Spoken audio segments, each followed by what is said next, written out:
really like the fact that I can explore things that I'm really interested in rather than being confined to the set curriculum. Is it ethical to provide end-of-life care to someone who doesn't want it? It's about the divide between the hearing impaired world with like CIs and cochlear implants and hearing aids versus the people who like sign. How do people without faith in a higher power deal with difficult situations? How do I learn? What is man's biblical purpose? Do video games cause violence? For I-Search, we identified a question that mattered to us personally. How do imaginary friends help children deal with growing up? What is the purpose of a college education? Are cryptocurrencies like Bitcoin a viable technology for the future? What's the role of race in ballet? How does it contribute to typecasting? What drives people to be charitable? How can we fix or alter the current landscape of intercollegiate athletics in order to foster agreement between the two kind of dichotomies that we have with athletics and academics in the college environment? Does social media affect people's self-confidence? How does stoicism affect anxiety and depression? How do Disney princesses and Disney's portrayal of women affect young girls' opinion of themselves, and how does all of that impact society? How can we foster happiness while keeping people's pursuits of happiness from infringing on each other?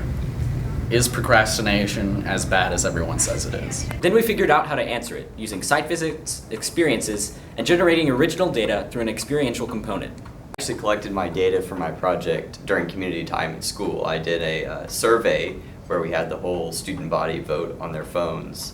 And it was just really easy to research because I enjoyed it so much. They were so, I don't want to say mean, but they just didn't seem very comfortable with me. Like, because I thought like, hey, we're both deaf people, we can work things out. But they're just like, no, you're not real deaf. And I'm like, whoa, wait, what are you talking about? And I was like, hey, there's a divide here. Why is there such a big divide? For ethnography, we chose a subculture in Huntsville that we wanted to learn about. We designed our own projects. We had to understand our own biases. We had to make contact with the subculture and do field work.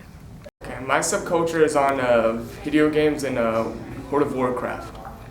I learned about the lives of emergency room nurses and doctors in the pediatric ER at Huntsville Hospital. I learned about the Rocket City Boxing Club and the subculture of boxing in Huntsville. The curators at the Huntsville Art Museum.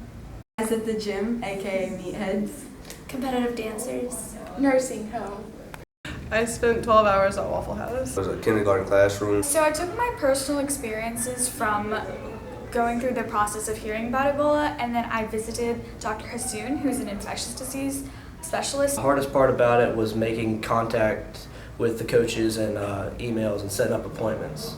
One thing I learned was timing my interviews so I did not see the same people every time I went into the gym. The most challenging thing was actually interviewing the kindergartners themselves. Get your time and interviews in early as you can. By the end of the project, I changed the way I thought about the culture. These fictional languages aren't so fictional because they're used in the real world. My opinion on the matter when I started to when I finished was completely changed. And I've learned that fighting sleep deprivation is very necessary and that I need more sleep. The I-Search project really cemented my, not like future I guess, but like my path towards what I could do after college. In part has led me to an interest in the field of college athletics administration, which is something I now see as a potential career choice. Nice to find out about it and how I can manage my stress for when I go to college. I learned that art is fundamental in responding to dramatic events. On this project, I never would have been comfortable going to a new place and full of new people that I've never been in, and making friends and enjoying myself, I feel like. I liked being able to pick a topic that was relatable to me because I like working out. That sleep's a lot more important than our society gives it credit for. I learned that love is weird. Cinderella is a strong woman who I believe is very smart, but I don't think that she's perfect like every other woman out there. I learned more than I thought that I was going to learn, and then I also kind of discovered like, oh hey, I can write a paper that's like 9 or like 10 pages and it's not like the end of the world, like I can actually do it. So it was really good. It was like empowering. It was good. Okay, tell me something deep from Cinderella. Oh golly gee.